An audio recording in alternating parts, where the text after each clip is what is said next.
Olá a todos, Odgers Talks conversa hoje com Juliano Otta, há mais de 15 anos no grupo Saint-Gobain.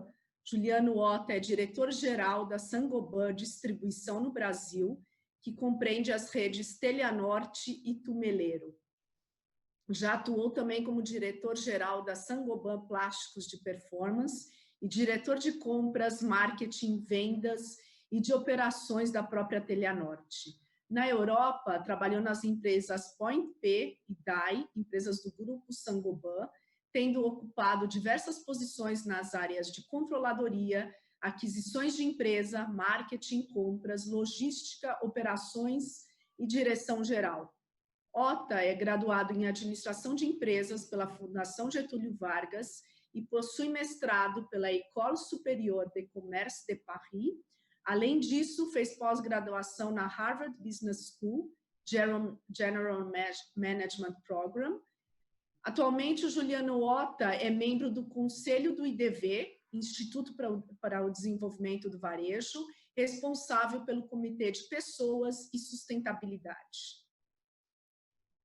Juliano, quais os desafios da Telianorte e medidas adotadas para minimizar os impactos da crise do coronavírus? Olá, bom dia, Daniela. Muito obrigado pelo convite, pela oportunidade, a você, a Odgers, de participar desse Odgers Talk. Bom, os desafios são enormes, eu acho que nós não somos os únicos a ter esses desafios. Nós tivemos diversas fases nesse período. A primeira fase foi uma fase eu diria, de atenção e logo depois de muitas incertezas. O primeiro desafio foi se adaptar a essa fase de precariedade. A fase de precariedade de não poder abrir as lojas. Eu lembro que o nosso setor de materiais de construção não foi considerado essencial logo no início dessa pandemia. Então, as nossas lojas ficaram fechadas por volta de 10 dias. Nós somos os primeiros a fechar as lojas e estamos sendo os últimos a abrir, até mesmo pela responsabilidade que nós julgamos ter com relação a essa pandemia. Nós tivemos que adaptar a força de trabalho em casa. Todos ficaram em casa durante esses 10 dias, né, com exceção do e-commerce e algumas posições logísticas. E nós tivemos que garantir a liquidez da empresa.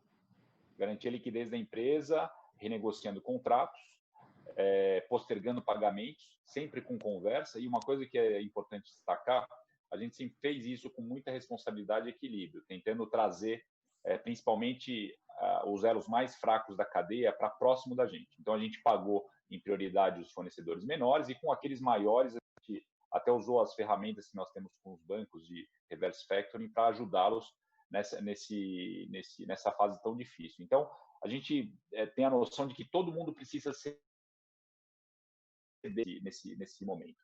A gente teve esse equilíbrio e responsabilidade e logo depois a gente entrou numa fase diferente.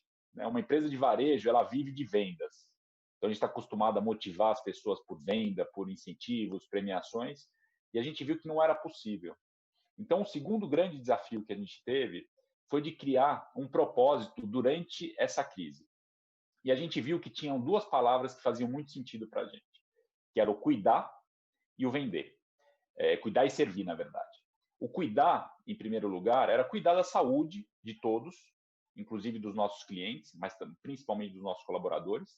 Então, a gente queria ser a referência, e a gente hoje é, no nosso setor, a referência em cuidado. Depois, a referência em servir. Porque o servir, ele vem antes da venda e sempre deveria ter vindo, mas nesse momento a gente era mais importante do que pensar em vender, mesmo porque a venda ela é limitada e ainda continua limitada. E o servir muito em linha do que as pessoas estavam precisando. Então a gente precisou, e eu acho que ficou muito claro durante esse período, de que o que vale mesmo é a visão do cliente, a jornada que ele passa. E foi um grande revelador, né? As crises costumam revelar muito, né, diversos aspectos, e ficou muito claro de que todas as nossas ações elas precisam vir em direção às necessidades dos clientes.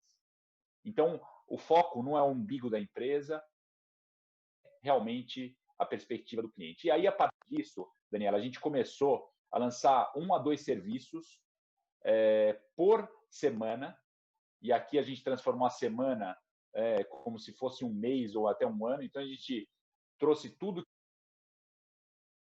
para um ano, em um mês, a gente trouxe para uma semana ou alguns dias. Então, um exemplo, a gente teve a precariedade de deslocamento, então a gente começou a trazer serviços para que as pessoas fiquem em casa. Frete gratuito, frete em 6 horas, a gente até levou a nossa loja de bairro para frente dos condomínios, no Telha Norte já na sua porta.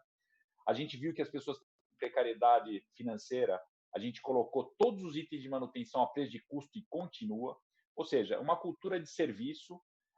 E a gente sabe que depois de que tudo isso passar, ou até mesmo antes, a gente vai começar a ter a venda em consequência. Então, é um desafio muito grande. Agora, a gente está na terceira fase, que é uma fase de adaptação ao novo normal, aos novos normais que vão vir pela frente. Então, é realmente preparar a infraestrutura da empresa, redirecionar os projetos para que a gente consiga acelerar e, ao mesmo tempo, fazer um trabalho que dure ao longo desses próximos meses.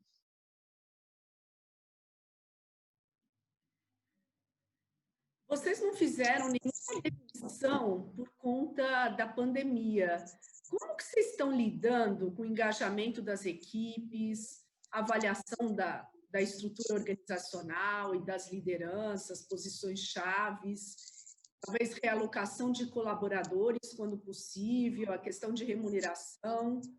Vocês estão prevendo realizar contratações pontuais, atrair líderes talentosos, por exemplo, de tecnologias digitais e reforçar o time com perfis e habilidades diferentes?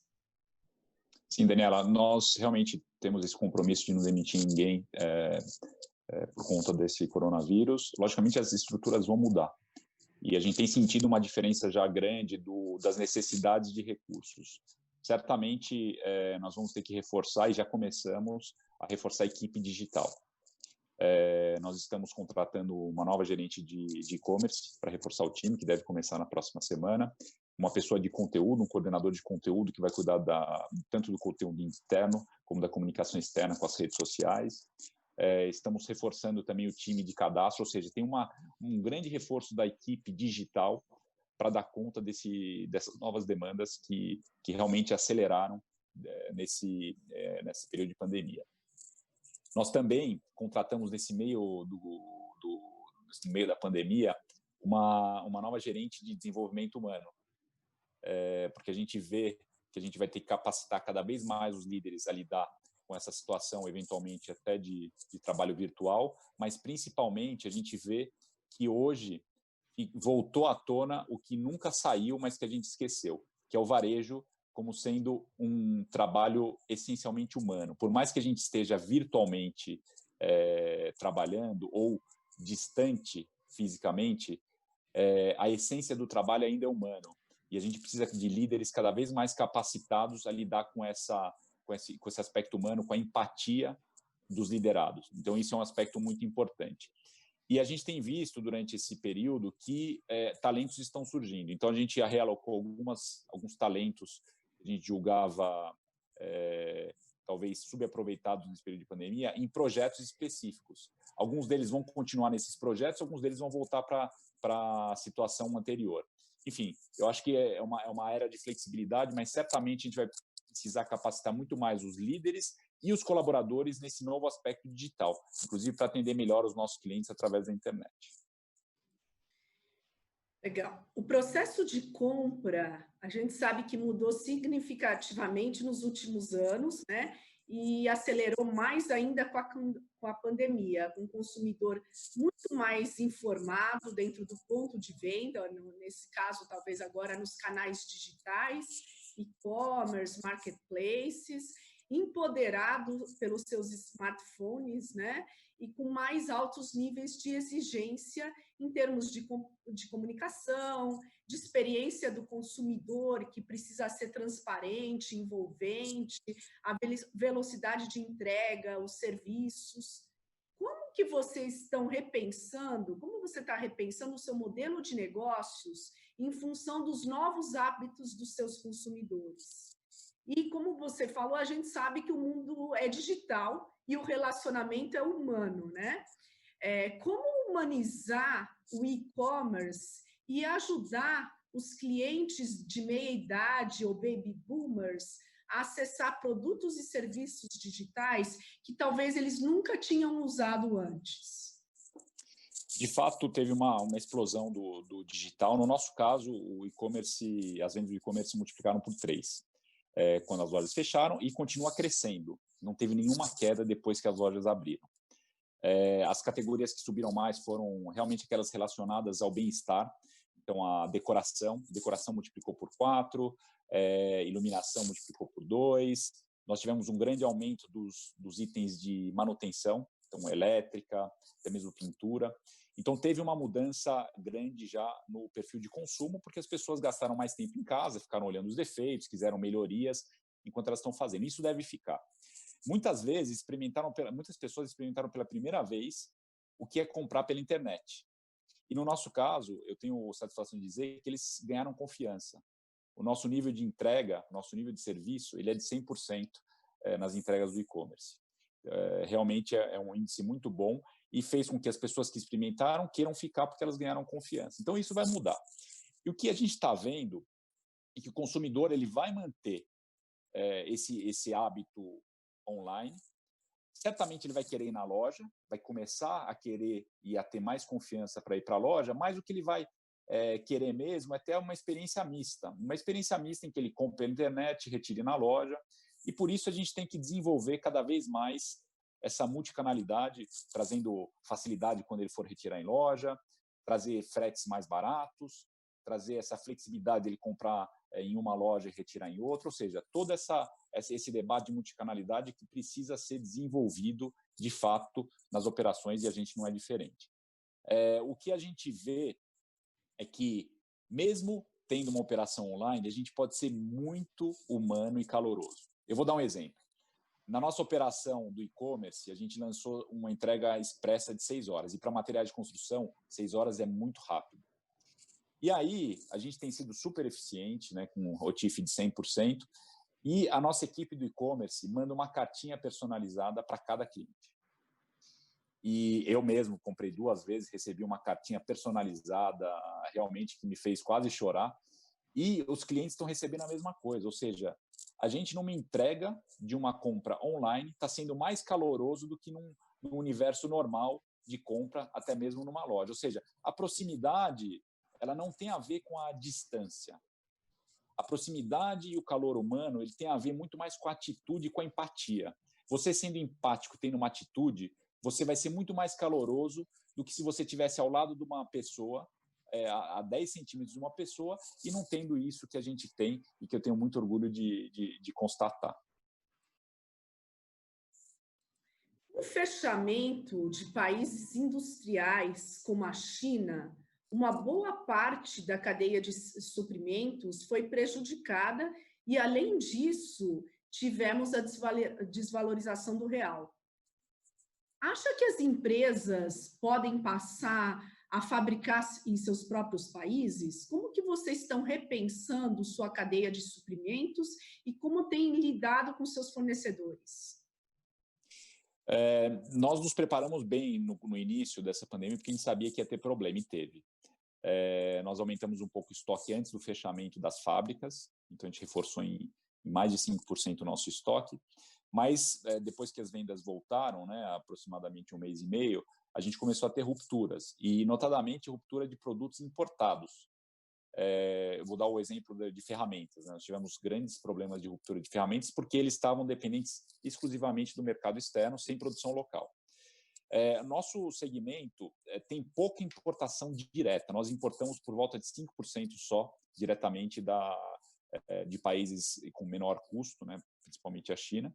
Mas nossos fornecedores, nossos fabricantes, eles têm um mix importante de fabricação local e fabricação e importação e transformação, eventualmente, aqui no Brasil.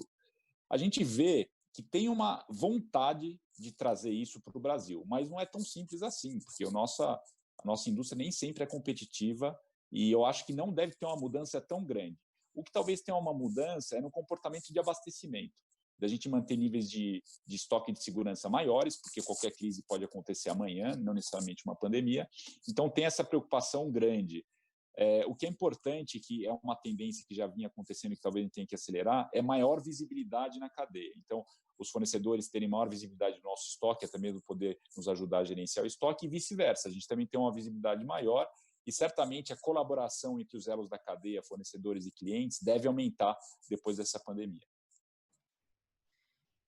O que está sendo a abertura da economia e retomada das vendas nos mercados europeus e asiáticos da Saint-Gobain, e o que podemos aprender com eles? O que você acredita que será o cenário brasileiro pós-quarentena?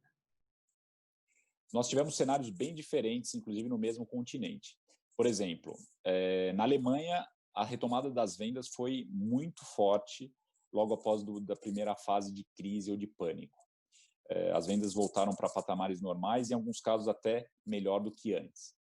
Já a França, a Europa mais do Sul, né, Itália, Espanha, até hoje estão sofrendo, mesmo com, por exemplo, as lojas abertas. Não basta só abrir as lojas, o consumidor ele tem que ter uma circulação livre, né, seja pelas regulamentações ou mesmo pela necessidade de segurança e conforto. E lá na França, por exemplo, os níveis de vendas não voltaram ainda ao normal, o que é muito diferente do Brasil. Para você ter uma ideia, as nossas lojas já estão, na maior parte da semana, principalmente nos dias de semana, vendendo mais até do que o ano passado. Então, tem uma diferença de consumo grande. Por exemplo, na China, as vendas já voltaram ao normal, né? Tanto da parte de materiais de construção, como de materiais mais especialistas, né, mais inovadores, que são destinados à indústria, já voltaram ao normal. Nos países da Europa do Sul ainda não, e nos Estados Unidos tampouco. Então, é muito variável com as regulamentações e também a confiança que o consumidor sente. E eu vejo que no Brasil, essa confiança já voltou. Não sei se é feliz ou infelizmente, porque o consumidor já está nas lojas. Então, o que eu espero é que, e nós temos visto nas nossas lojas e exigido dos nossos clientes, que eles tomem cuidado nesse processo de retomada.